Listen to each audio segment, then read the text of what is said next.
Welcome to Lawyers Coach. Lawyers Coach is a series of podcasts that aims to find out what makes lawyers tick. Each episode features myself, Claire Rayson, and Oliver Hansard, both former lawyers and now coaches, interviewing a range of legal leaders to find out what success means and looks like in law. Lawyers Coach challenges lawyers to think differently and be inspired by their colleagues and peers. In this episode, Oliver Hansard is joined by Andrew Hutchings, who is a partner at Freshfields. He is also the co-head of the Financial Institutions Group. He speaks to Oliver about his journey to partnership, what makes his job more than a title but really a way of life, and how he nurtures his client relationships. But first, he told Ollie why he became a lawyer. I was at university studying economics, and I did law as a sort of second subject in my first year and found that I really enjoyed it. So I ended up doing a law degree and then went on to Chester Law School and got a training contract from there. And then once I got my training contract and got into the profession, found that I really enjoyed doing the corporate work, which surprised me somewhat. I don't think I ever thought would be a corporate lawyer. But then here I am, 20 odd years on, having done lots of it.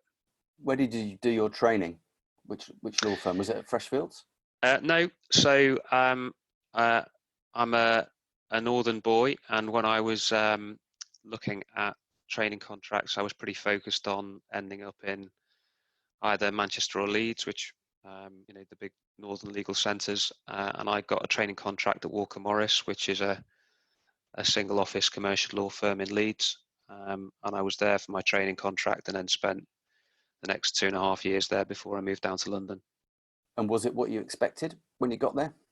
To be honest, I'm not sure I knew what to expect. I found it pretty exciting. I guess it was the first time I'd been in that kind of working environment. I think one of the things I've always found about working in a law firm is it's pretty dynamic, being in amongst a whole group of very well educated and high achieving people. I always say when I'm talking to people who are thinking about coming into the profession and particularly doing what I do, that what I value is that no 2 days are the same. So I've never been bored in my professional life. And then you moved on to Freshfields. What inspired that move? A mixture of professional and personal.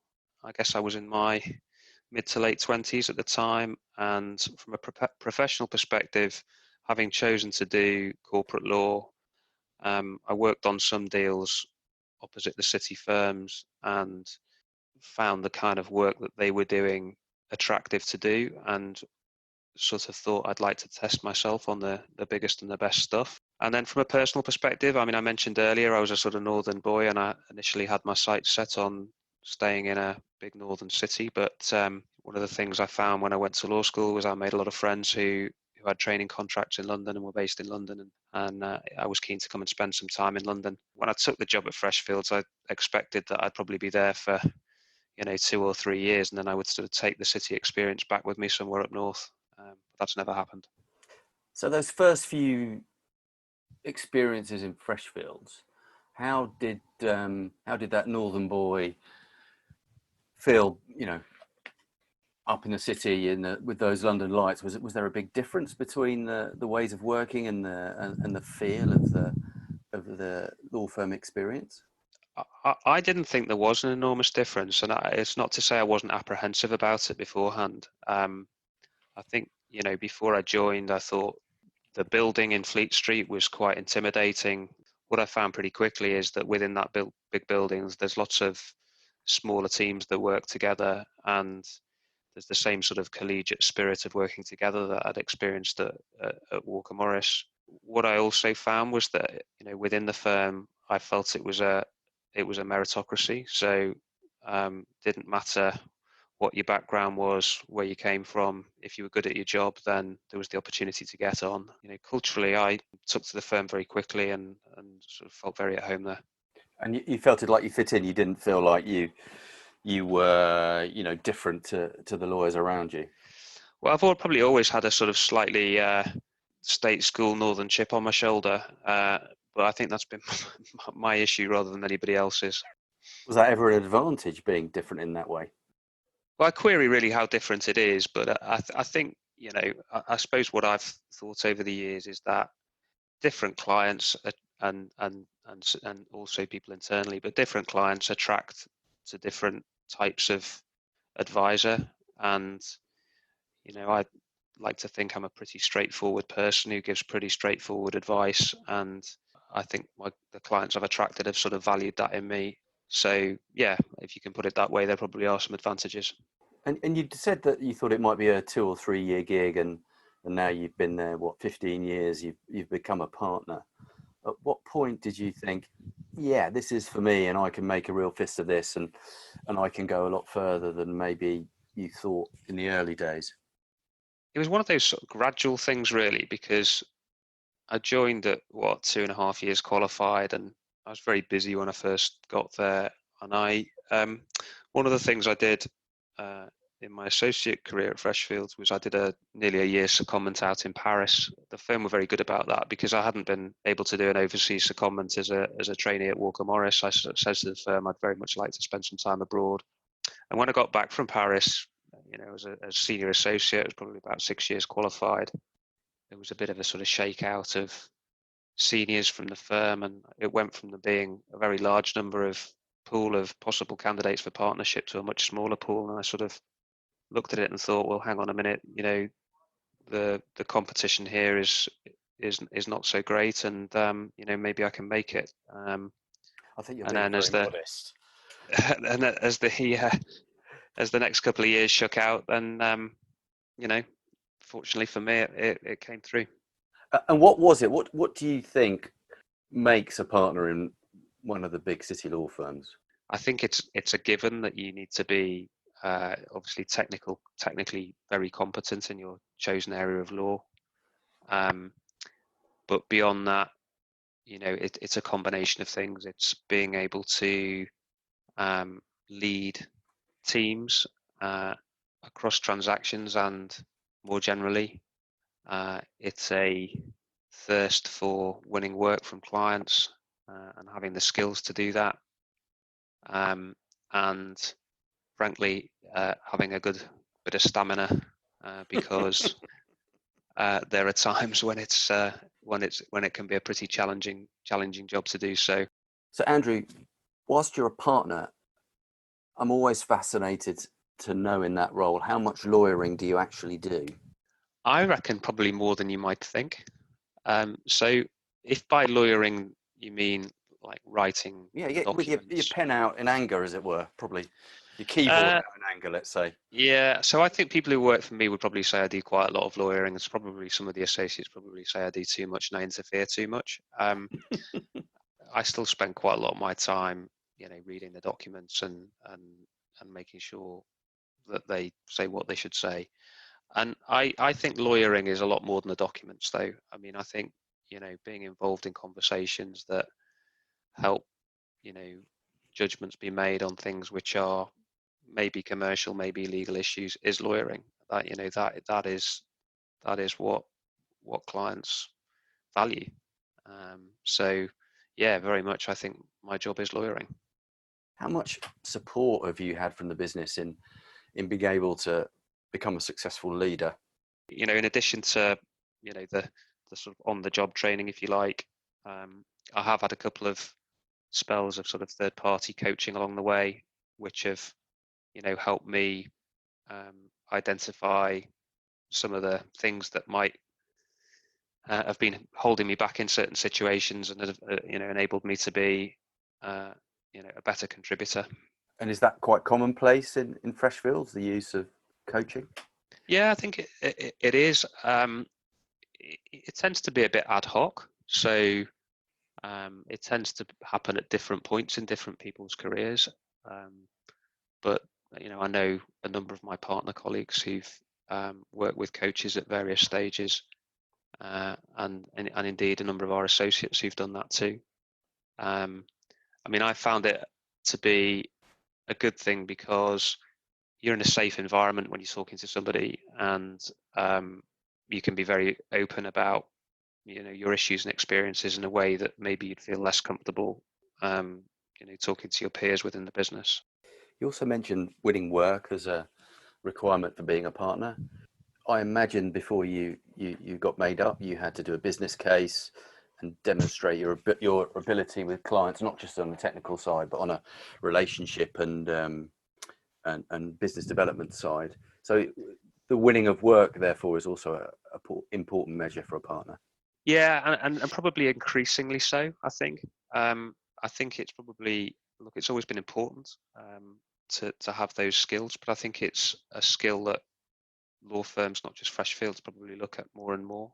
It's a ever more competitive market for the very best work, and it's not just about winning work. It's also about, once you have client relationships, nurturing them and developing those relationships. Sometimes the sort of more glamorous bit is to go off and win the new client, but actually, in many ways, the most powerful thing is looking after a client over a number of years and maintaining that relationship and growing it where you can. So what makes a good client relationship then? I guess first and foremost, it's about communication and trust, understanding the requirements of the client, how they like things done, the way that they like to operate, understanding their business are all important ingredients in a client relationship. Approaching every job like it's the most important job you've ever done for them is an important test. You must have multiple clients though to do that, and these will all be material to the business, one assumes. That's an enormous task to understand enough about each of your individual clients' requirements and contexts, and land deliver great service as well. How do you balance though all those demands? It can be challenging, but we're lucky in the sense that we've got a lot of internal resource to support us. So we have great teams who help us with client relationship management. We have great associates who see it as part of their job to be part of that. And as I was mentioning earlier, a lot of it's teamwork. Our best relationships don't rely on a single partner running them; they rely on a group of partners running them. And so if you divide up those needs, then it becomes a lot more manageable. And actually, when you work with clients, you learn a lot about them. So doing the fee earning work is often the best way to get to know them and to nurture them. And but to your point, as a perfectionist, which pretty much all lawyers are, there's always more you can know and more you could do. And so one of the challenges is just sort of trying to work out how to spend the hours that you do have effectively across your clients. You mentioned there that it's the whole team's responsibility. The relationship is for the whole team to develop. So you would encourage associates to have their relationships within clients, in a similar way that the partners would. Would that be Absolutely? So early on in your career, you would be expected to start building those relationships. I mean, from the firm's perspective, absolutely. The clients obviously have people at different levels in their organisations, and I think it's fantastic when there's interaction at different levels. So not just at partner, general counsel level, but there's interaction across the teams at all levels. I also think that for the associates, given what we were saying earlier about the need to have the client development skills as a partner, they don't just arrive overnight. There's something that are learnt over a number of years. So an ambitious junior associate should be looking to develop their client relationship skills from a very early stage, and take that bit of their job just as seriously as doing the work. You mentioned being robust and having stamina. How hard work is it being a partner in a big law firm? There are times when it can feel relentless, particularly in a transactional practice, which I have. I'd be lying if I said there weren't times when you sort of wished you were doing something else, but I can honestly say that the vast majority of the time I feel very privileged to have the job I have. In fact, it's not so much a job, it's more of a way of life.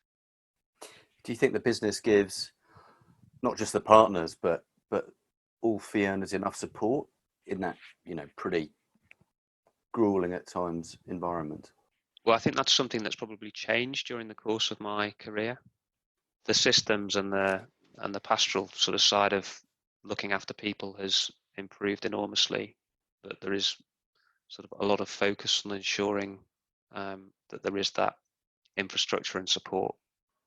That's not to say that it's not challenging for people at different stages in their career, and it's the responsibility of partners and others in law firms to make sure that those need picking up and need help get it. So there's help on offer. Are there also different career paths on offer, so that it's not just partnership or failure? How good is Freshfields at that, in finding the right roles for different individuals? I mean, I would never present it as partnership or failure. I mean, it's absolutely the case that it's a small number of people that make partnership, but it's probably also quite a small number of people who actually want partnership. We have many of our alumni in absolutely fantastic positions, either in other law firms, but more commonly working as lawyers at clients, or indeed doing things that don't involve being lawyers. So, I think that we try to develop people and help them build their careers in a way that equips them either to have a long-term career at Freshfields or to have fantastic careers away from Freshfields. I always like to think that no year at Freshfields is a wasted year, and it sort of betters everybody that's at the firm. What sort of impact do you think the coronavirus pandemic is going to have on the legal industry and Freshfields in particular, Andrew? I can certainly say that we've all got better at using technology. When we left the building in March, I think I'd had the sort of Skype camera on my desk for about 4 years and never turned it on. And within a week, we were all experts at using Teams and Zoom. And so I think in many ways, one of the positive things that's come of it is to sort of really modernize the way that we interact with each other. The fact that all the communication is tending to happen through video calls has meant that it's actually shrunk the world rather than made it seem a bigger place, in the sense that I can have the same quality of communication with a colleague in New York or in Hong Kong as I can with somebody in London, which has in many ways has been terrific. So I think there's certainly a working practices piece. Obviously, our people have been pretty much 100% working from home, and we're about to move into a new office at Bishopsgate, which we're really excited about. But I think we see this as a real opportunity to reset how we think about when we need to be in the office and don't need to be in the office. So we're sort of thinking this through at the moment, but our expectation is that people will spend more time working remotely, and we'll have a bigger focus on agile working. Yeah, how about business development and client relationships? Some of the things that you might like to be able to do, the face-to-face meetings or social occasions, have been not possible. But actually, everybody's in the same boat at the moment, and so having online coffees and discussions has actually been good. Certainly, where you've got existing relationships, maintaining those relationships has been a lot easier to do than you would think. I want to ask one last question about success, and asking a partner in a city law firm, do you think you've been successful in your career? Sounds like a bit of a mad question, I suppose. But as you look at where you are, have you been as successful as you maybe would have hoped? It's a good question. I don't think I've ever really paused to think, what does success look like for me? I've been just enjoying the different sort of twists and turns in my career, both through the leadership positions I was describing earlier and through the client work I've done. That has meant that I haven't really felt the need to worry about whether I'm being successful or not, because I've been enjoying what I'm doing. I suppose if I objectively stand back, then yes, I think I've had a very successful career and a very interesting career. If I do look forward, I think there's lots more that I can still achieve. For example?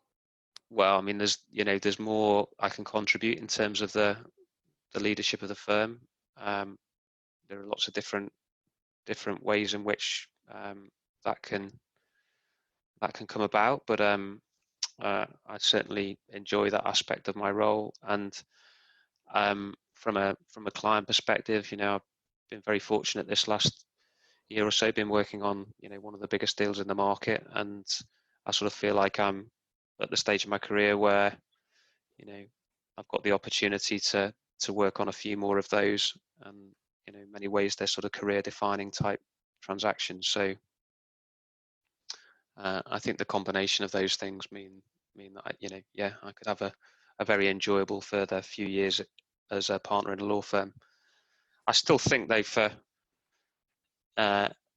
it's quite an interesting dynamic for partners of my sort of age in law firms, because typically we don't work as partners till a very old age. So hopefully there's another phase to my career at some point beyond Freshfields, and that'll be something that I'll be wanting to turn my mind to over the coming few years. Look, Andrew, it's been absolutely fascinating talking to you. Thanks ever so much for your really valuable time. And I really appreciate you coming on the Lawyers Coach podcast. You're very welcome, and it's been a pleasure to talk to you. So that was Oliver Hansard talking to Andrew Hutchings of Freshfields. Oliver, that was a really interesting conversation, and what I particularly enjoyed was how he's almost fallen upon partnership. He's enjoyed every step, and he really does seem to be enjoying what he's doing. I think that's right. I think there's a real passion there, not only for the business, but for the pathway that he's taken into partnership. And also he just is so committed to his clients. To have that over that length of time in a law firm is really admirable. And what's interesting, we're talking a lot about success in this series, and I think partner in a city firm, co-head of the financial institutions group, on paper he has that external notion of success kind of tick, but what's interesting is when you asked him about does he feel successful, he actually said he hadn't really paused to think about it, and that really struck me, because I think sometimes people are searching for that kind of holy grail of success, but perhaps that isn't the way to get there. Maybe that's true. Maybe it's not to plan it out, but to enjoy the ride and see where you end up, and maybe it's all those small decisions he's made on the way through that have been almost confirmed by enjoying the work that have got him to where he's got to today. And particularly because I think again, when he set out, he wasn't setting out to conquer Freshfields. He expected to be there for a few years, and then in his words, kind of take his city experience up north. So maybe a lesson for us all there. I think that's right. I think fair play to him, and also fair play to Freshfields, where they create that environment where one can succeed without it being a grand plan. One succeeds because you actually enjoy the environment, you enjoy your colleagues, and in particular you enjoy the work with clients. So yeah, I thought that was a really interesting model, and in some ways for us, both quite traditional but also quite heartening that you can succeed in that really straightforward manner too. So Oliver, thank you for interviewing Andrew. Thank you for listening to this episode of Lawyers Coach. Lawyers Coach is brought to you by Client Talk and Hansard Coaching. If you're enjoying this series, please rate us on your podcast provider so that others can find us. If you're a lawyer and would like to take part in Lawyers Coach, please visit our website lawyercoach.co.uk for further details. And you can also join the conversation on our LinkedIn group Lawyers Coach. If there are any topics you'd like to hear us discuss, then just get in touch.